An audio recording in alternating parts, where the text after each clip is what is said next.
Hello, Third Stall friends. My name is Doug. Welcome to the Third Stall channel.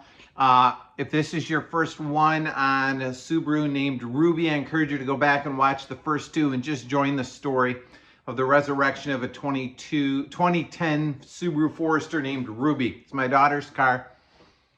Bought it with a blown engine, working on fixing it up. Bought another Forester. That was the second episode to steal parts off of and steal the engine, and we're going to rebuild, reseal, fix up the engine, refresh it, and put it in Ruby. We've nicknamed the parts car Party. So I think the name of this episode is going to be Will Party Play, meaning before I tear her apart, I want to figure out what works and what doesn't, what's working well, so I know what parts are good. I'm going to be selling off a bunch of the parts, parting it out. I don't want to sell anybody a bad part, so I'm going to do as much as I can to test everything. I also want to build up a little confidence in this engine before I put it in her car and rebuild it. So if it has a horrible rod knock, or the oil and the coolant are mixing, things like that, I know if the power steering pump doesn't work and howls like a banshee monkey, I don't want to sell it to somebody or put it on the shelf and save it for parts. So in this episode, I'm going to look the car over, run it, hopefully drive it down the road, shift it through all the gears, try the locks and the windows and all that stuff, so I know what works and what doesn't. I hope you're enjoying this. Hope you like the story. Maybe it encourages you to have the guts to try something like this too. I believe the biggest thing you need is a willingness to try. And hopefully you learned something. And if you have a comment, question, feel free to post it below. Let's see what happens. Have a great day.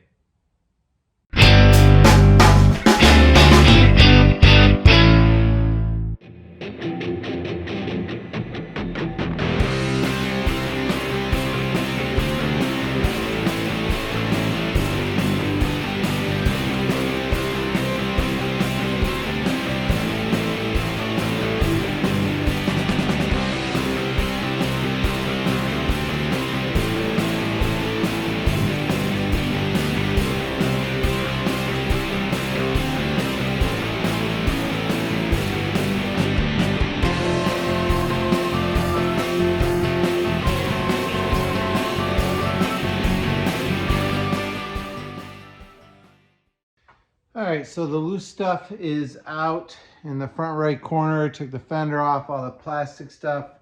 I don't want things flapping like crazy in the wind if I'm able to take it for a drive down the road. Some of this stuff I've figured out looking at it beforehand, a few things that, so here's what I want you to know what I'm testing before I take it out. One is coolant. There looks to be a little bit of coolant in there, or it's drained. I'm not positive, but I'd like to drive it down the road and get it up to temperature. So I'm just going to add water and see if it all leaks right out the bottom. I don't know if the radiator's cracked from the front end accident or not. Try not to spill very much, because otherwise your spilling can confuse you and you think that it's a leak when it's actually you're dribbling. There's a fair amount going in here, so maybe there is a crack somewhere.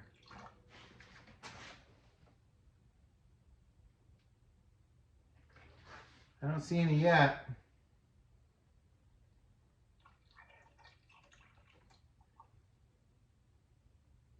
Oh, she kind of filled up. All right, it is Michigan, it's cold. I'm not worried about it freezing because it's going to be in the shop where it's heated until I pull the engine. So we've got enough coolant to run it. Oil wise, if I remember right, it was low, but not off the dipstick.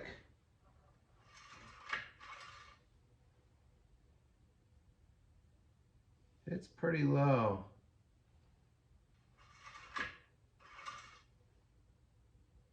I'm not seeing it on the dipstick. So we're definitely going to add some oil.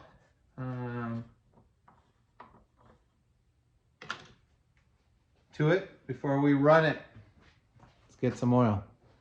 All right, I'm adding some O'Reilly high mileage 5W20 because it's the cheapest oil that I've got and it's not set aside for any particular car. Lord willing, I'm going to run this for no more than a half an hour and then drain it. So I'm using the cheapest oil I got. Thought of putting used oil in for a minute, and I'm like, nah, I'm not quite that cheap. I might be, you never know. All right, let's check the dipstick, see if it shows up anywhere.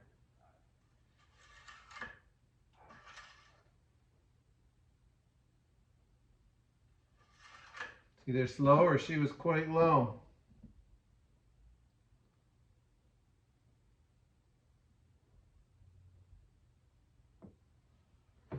All right, but now I've added probably about a quart to it.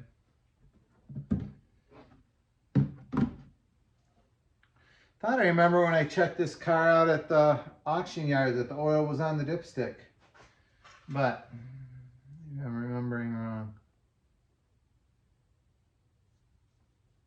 Nothing yet. All right, now we're getting into the good stuff. I'm adding some leftover Mobile 1 full synthetic because it's what I have.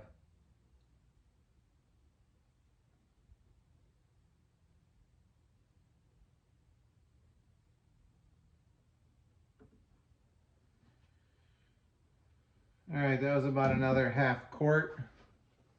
By the way, there's a sticker I noticed that I completely missed the first time. A top quality timing belt was installed at 163,000 miles. Next replacement, 208,000 miles. So that was about 8,000 miles ago that a new timing belt was put in. So that's a good sign.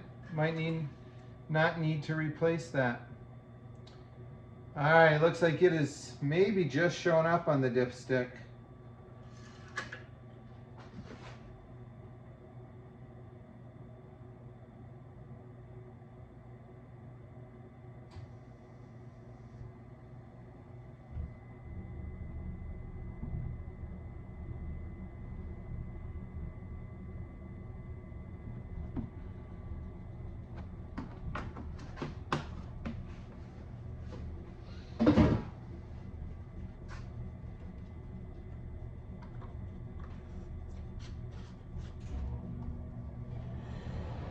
All right, let's see.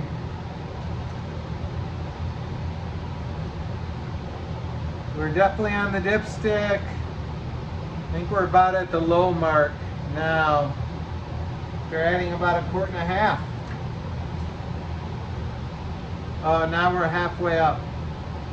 All right, we're in a good spot to run it. No serious leaks so far. Still got coolant.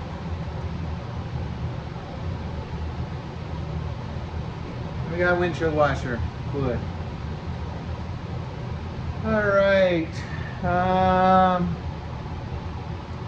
Power steering fluid, we're right on the mark.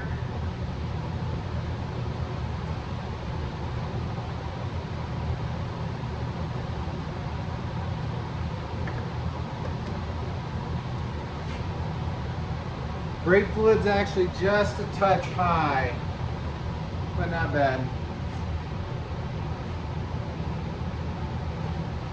All right, then we have the time to start it up and then check the transmission fluid. That needs to be done with the car running, and there's a dipstick right down here that has a high and a low mark with it cold and warm. So let's start it up and try it.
Got a little smoky in here from the oil burning off that valve cover, but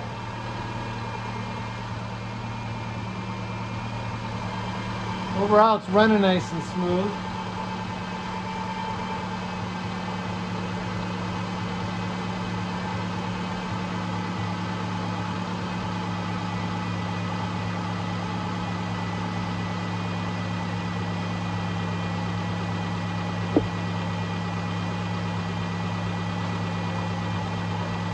And the valve cover on the passenger side is leaking down onto the exhaust too. That all needs to be resealed. All right, I'm gonna take it for a spin. Hopefully I make it back. All right, so we've got the party car out for a test drive. All the windows seem to work. Light turned green.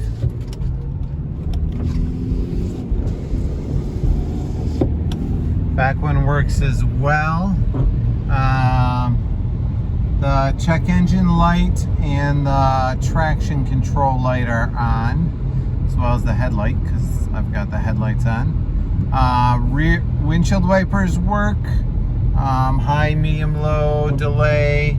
The rear windshield wiper works as well. If you look in the rearview mirror, you can see it run. The rear defrost worked. It was fogged up.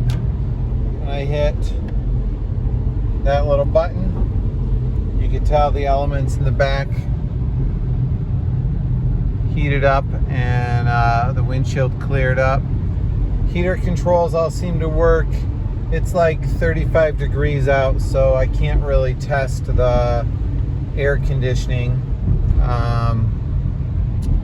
Other than that, it seems like everything's pretty much in working order. The dimmer for the instrument panel works. Horn works. All right, I'm gonna head on and take a real short jaunt on the expressway to test out all the gears in the transmission.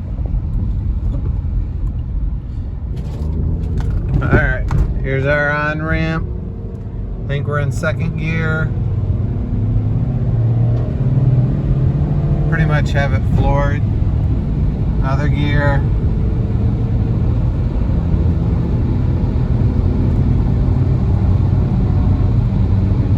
Another gear.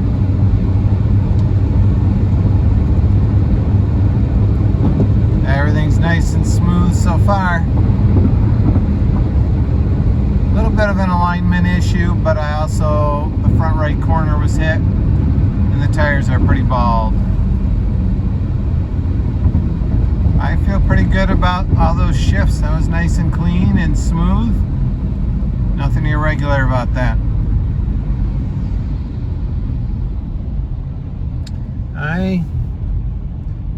Oh, somebody lost a boat on the side of the expressway, or at least lost a tire. Need to decide whether to sell this transmission or put it up on the shelf and keep it for a spare. Time will tell. We're back from the test drive on it, and I'm pretty happy with it. Shifts real nice and smooth, seems to run fine. Heat, no, it doesn't seem to have an overheating problem. I've got a little bit of an engine tin or exhaust shield rattle underneath. That's not a problem. Little disappointed it was as low on oil as it was, but it is what it is. We'll tear it apart and take a look at everything, and I'm happy to see that it's recently had a timing belt that may save us if things visually look like they were done well and the water pump is replaced, and we'll check the idler pulleys to see if they spin well. I think our next task is to start pulling it apart. Eventually drain the radiator, cooling system, oil, and yeah, time to strip her down.